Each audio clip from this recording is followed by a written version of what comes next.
The Warlock is the Cryptist, and rather than having a patron, these spellcasters are occultists through and through that have discovered ancient secrets of the galaxies, truths of the universe, and depending on what secret they find, that unlocks unique power that they're able to delve deeper and push deeper into and then grow in power. You know, we have this concept of cacophony, this chaotic, corruptive, a fiendish power, and that is one of our subclasses, the cacophonous. And you're able to choose which tone of cacophony you're representing. So you can have in the same subclass your jester-themed mad clown just as well as your acidic, corruptive, bug-themed Cryptist, all in the same subclass. And then, of course, there is the Shadow Tongue, and they're able to use their voice to manipulate people, not just humanoids, but creatures of all varieties, and they're able to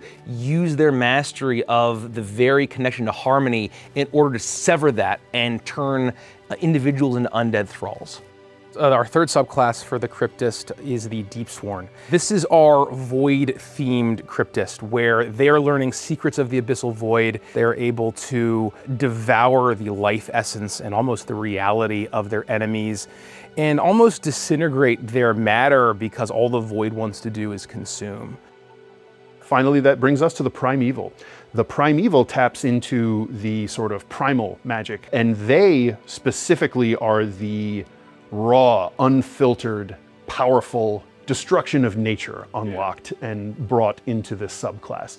And most of them first find this power because they are exposed to some horrible natural calamity and survive it. And they're sort of marked or scarred by it, and then that becomes the first secret that they realize. And then they can expand that control to other aspects of nature as they learn more and decipher more secrets.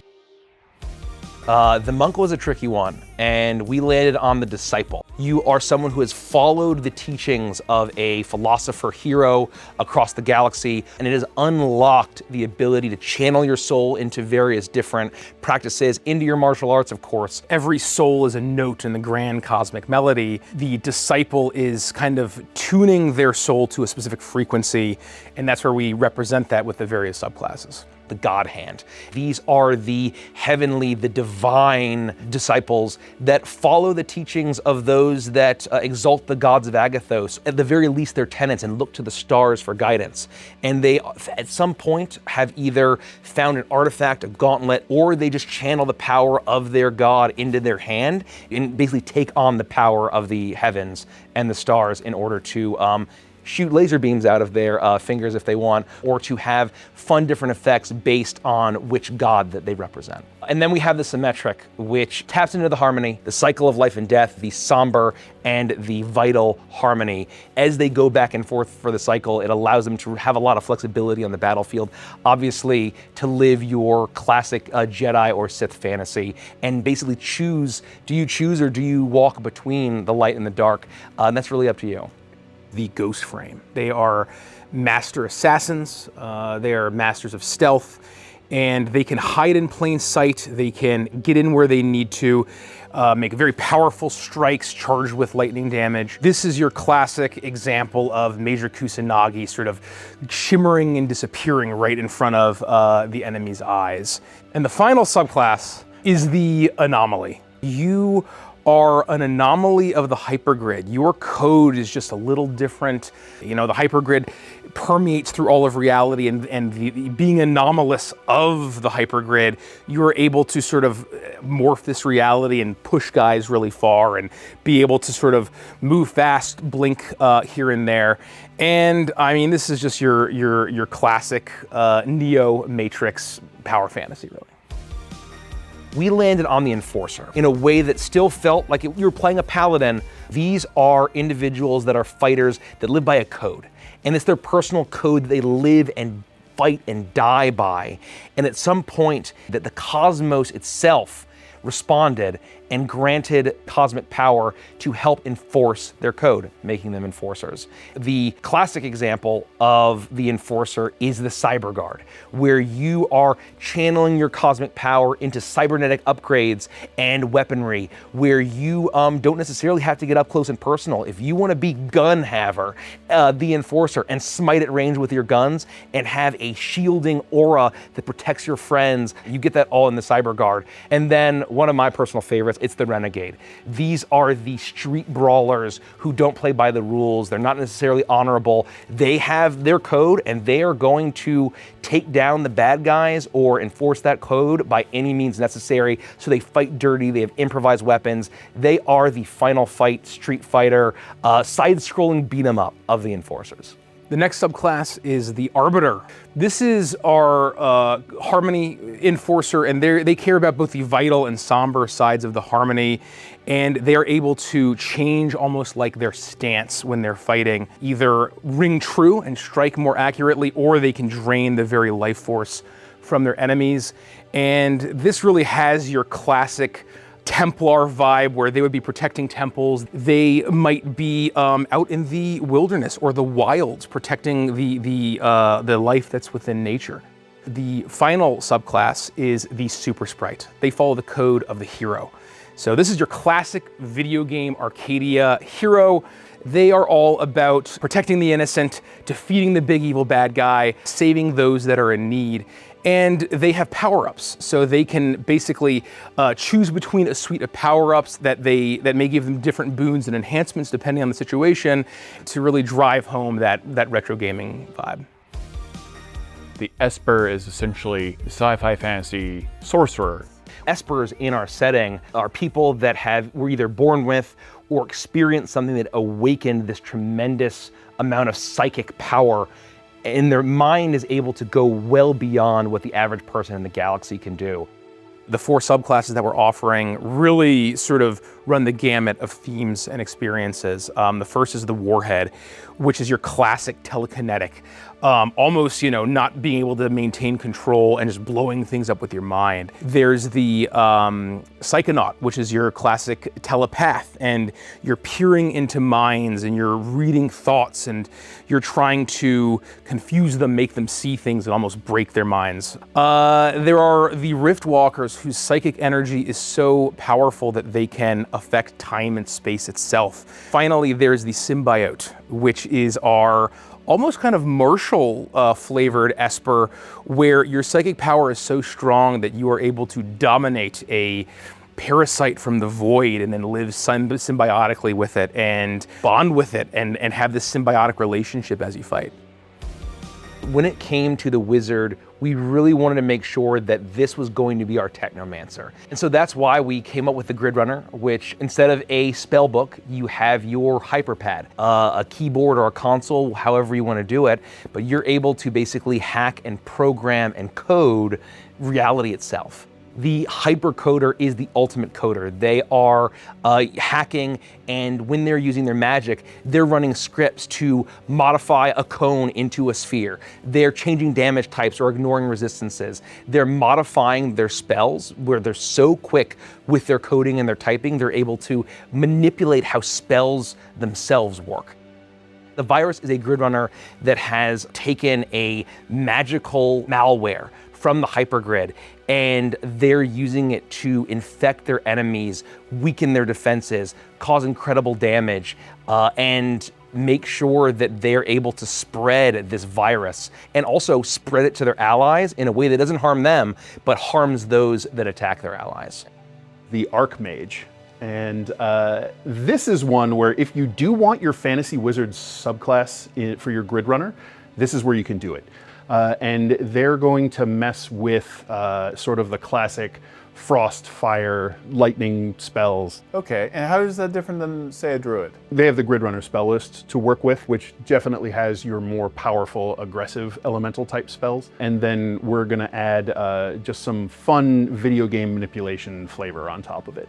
The Cybertronic. They are the ones who are all about conjuring digital constructs, and not constructs necessarily as in creature type, but constructions out of this hypergrid hard light. So they'll be able to do things like create these barriers behind them that might do some damage if you were to touch them. Conjure a motorcycle if they wanted to. Conjuring digital creations.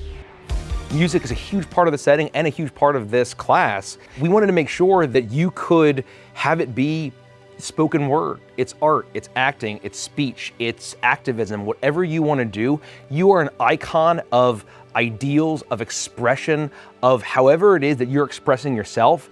That is how you are able to tap into the Song of Creations. Yeah, the first subclass is the Hollow Star. This is really all about creating holograms that are an extension of yourself, being able to heal and buff and cast spells from your hologram, and really kind of giving that glamour aspect. And this doesn't have to be, again, an 80s pop star. This could be a social media influencer. This might be a news reporter. We wanted to kind of cover all of these sci-fi themes. If you are really influential in kind of a glamorous or out there way, this is the Hollow Star. The next subclass is the Remix. The Remix is all about self-expression. They're very mobile. Usually they're on roller skates or rollerblades, or they're running fast. They want to express themselves either through music or through art or through graffiti or tagging, whatever it is. And they are able to inspire their allies by zipping through the battlefield, past allies, past enemies, spreading their music and their influence. Then we have the Headbanger. These are the metal heads or the punk rockers. They can turn weapons into any kind of instruments and beat up bad guys. They dive into the fray and mosh, and they're able to kind of create this thrashing pit of violence and tearing things down or beating things up. And then the final one is the Soul Jammer. And you can basically play your smooth music to chill out your allies and help buff them up or heal them. Or you can be frenetic and jam in such an erratic way that it actually warps or messes with the soul of your enemies. We had to have the saxophone subclass. The Juggernaut has an incredible well of kinetic energy in their body, and they are able to push their body beyond normal limits. And the baseline, if you want to basically be grabbing a dude, hitting it with another dude, beating things up, smashing, trampling, that is the Rampager. And we wanted to make sure that that hit that fantasy for if you wanted to have your party member warn the enemy, let the Wookiee win, or they're gonna rip your arms off. That sort of vibe, we had to have the Rampager for that. The next one is the Scrapper. So this is a Juggernaut where they sort of extend their the sort of internal energies of their surge into the gear around them that they use. It's a little bit like these weird scrap guns that they cobble together, and they can fire these chain harpoons with grappling hooks. And this is not the precision of a Machinist. This is dirty, nasty, cobbled together, shouldn't work. And the Machinist will look at this and go, you've got to be kidding me. But it works because the Scrapper believes it works and pours their energy into that, and it makes it happen. The Mutant. And so this is your classic mutated barbarian where, I mean, if you want to grow a tentacle out of your arm or have weird mouths growing all over your body, these mutations are enhancing your combat, allowing your arms and legs and mouth and everything about you to physically change to enhance your combat ability. The Eternal. This Juggernaut, you found some kind of ancient artifact in a temple, or it was gifted to you as a family heirloom, and when you grab it and utilize it, it gives you immense powers. And so you can go from looking like a dweeby little accountant, and all of a sudden you grab a sword or you put on a tiara, and you have a magical girl transformation effectively, and gain great strength. And even your enemies won't even necessarily recognize you. They have to pass a very high intelligence check to know that it's the same person. The most important thing that we wanted to communicate is that the Machinists are the ones that are building things, and very real physical things. They're not necessarily coding in computers. That's what the Gridrunner's doing. He's a grav gunner. These are Machinists that specialize in very high-tech gravity equipment, and in particular a grav gun or a grav cannon.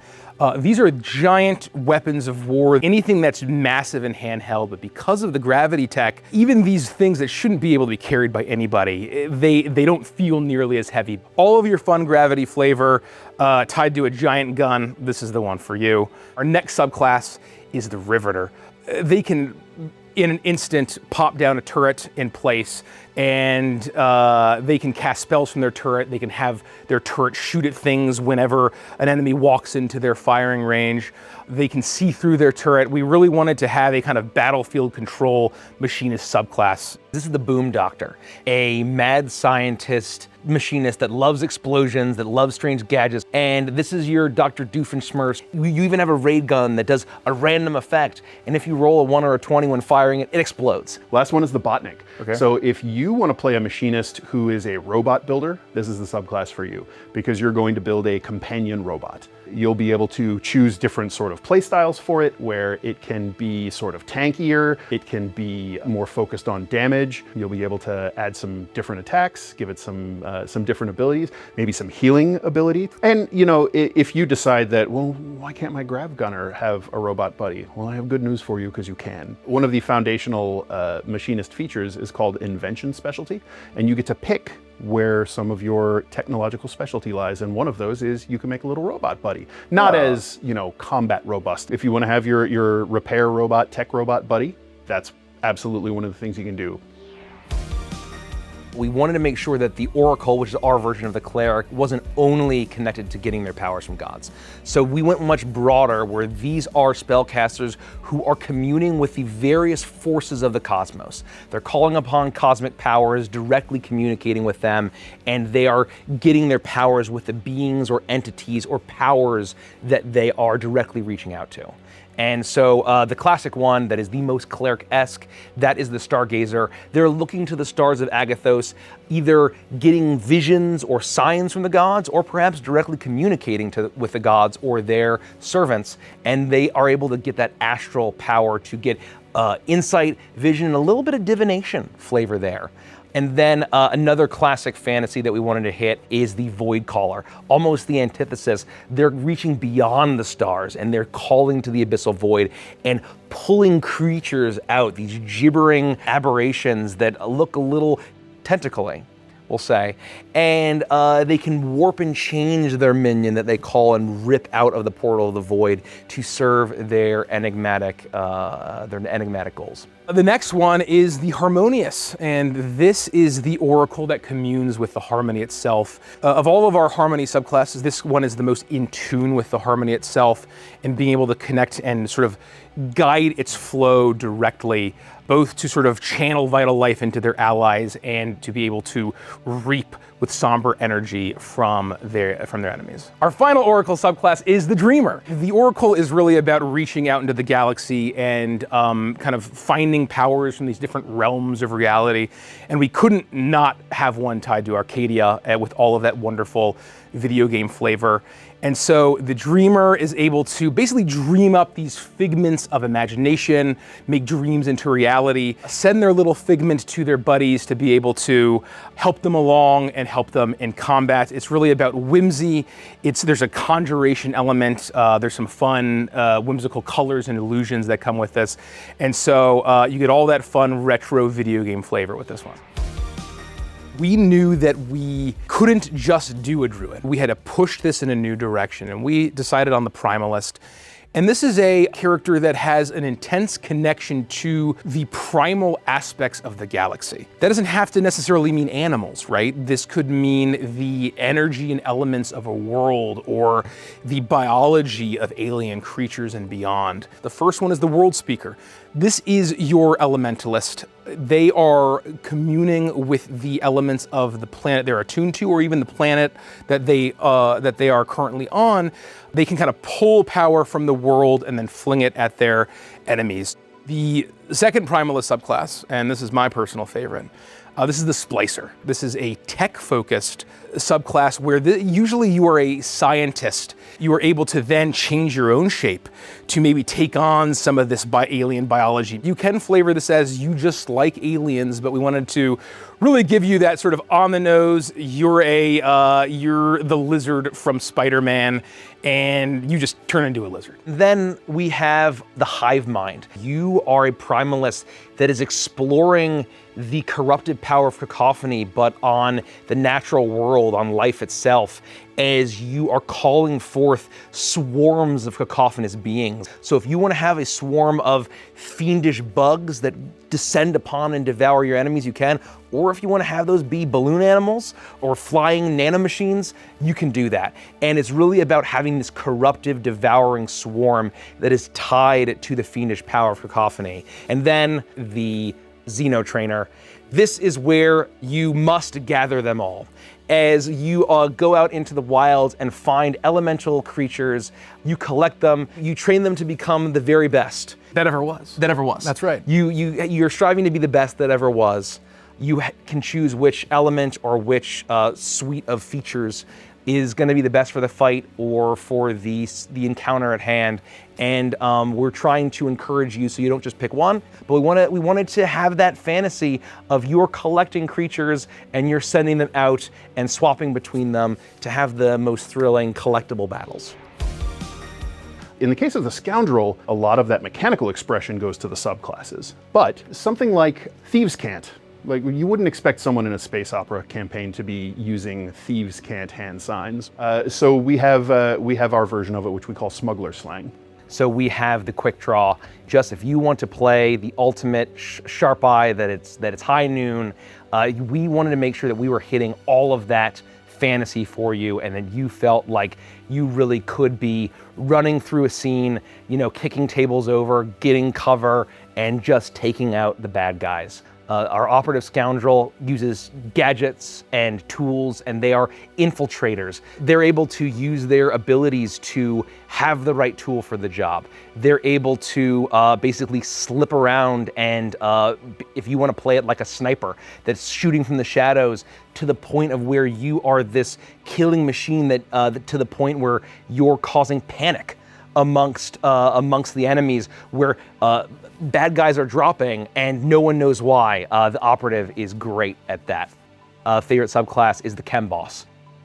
Or you wanted to play a mob boss, if you wanted to play just really anyone that utilized kind of all of the sci-fi chemistry and chemical tech that exists and is so iconic. The Chem Boss is using a chemical brew to hinder their enemies, but really empower their allies and giving them stims and giving them the opportunity to replace your attack with theirs, but also adding that sneak attack damage that's enhanced by these toxins and chemicals and stims. So if you want to play Tony Soprano or Silco from Arcane, it's the perfect subclass for that. And finally, we have the Echo, where we have a little bit of timey-wiminess, where you're able to rewind if you mess something up and try again, where you're able to blink around and pause time and get somewhere and suddenly appear right in front of an enemy and take them out. And you're messing with your own temporal placement, as well as messing with your enemies as well. When it comes to sci-fi, the soldier is an extremely important cornerstone of that setting, and we wanted to make sure that you feel like a soldier and you have been trained, you've experienced war, and you're able to work with your party, work with your allies, and leverage that training, so you're not just person with gun. One of those really classic tropes in space opera archetypes, the soldier subclass of the exomech, of where if you don't want to be like a mech pilot where you have the giant Gundam, if you want something that's smaller, it's large, but you not necessarily can't walk through a street. You're not smashing through buildings, and you get in your mech that's effectively an exoskeleton for you, and you're enhancing your combat ability. That is something that I think a lot of people are going to get excited about. The trooper very much is working together, giving commands and orders and doing things with a crew or a party. Your infantry, where you are able to coordinate with your allies, and that's why we have the trooper subclass that allows them to be a lot more supporty and empower their allies. And we also wanted to, when it comes to support, we wanted to make sure that we explored the combat medic. And so we have the nano medic. The way that we justify that is the nano machine gun or nano machines that they have that they're able to use at range, heal, they're able to remove conditions, and they're even able to cast Revivify. The nanomedic might be the very first pure support subclass. That's not to say that they can't do damage. You're a soldier, you're the fighter in this setting, you're shooting your gun and you are fighting alongside everyone, but you're doing it together with your comrades. Commando, this is your sort of heavy weapons specialist. So you draw on the energy from the hypergrid, changing whatever your weapon and gear loadout is for whatever mission you're about to go on, sort of changing your tactics to meet the challenges that you're about to face, and taking it to the enemy and blowing them to pieces. That's called the Tracer, and these are the ultimate hunters. They have a supernatural instinct of the hunter, no matter what they're seeking. This is the bounty hunteriest bounty hunter class in the game, as someone who hunts not just in the wilderness, but even in the urban jungle, or trying to track down a bounty or hunt a giant alien creature. And so we have the Bloodhound, that is your classic detective seeking people. They're navigating not necessarily jungles in the wilds, but the concrete jungles. They're navigating cities, they're working with people. They're able to use their wiles to help either intimidate or persuade or interrogate witnesses to get a good lead. So we want to make sure we captured, if you are playing a noir-themed detective, we have the subclass for you.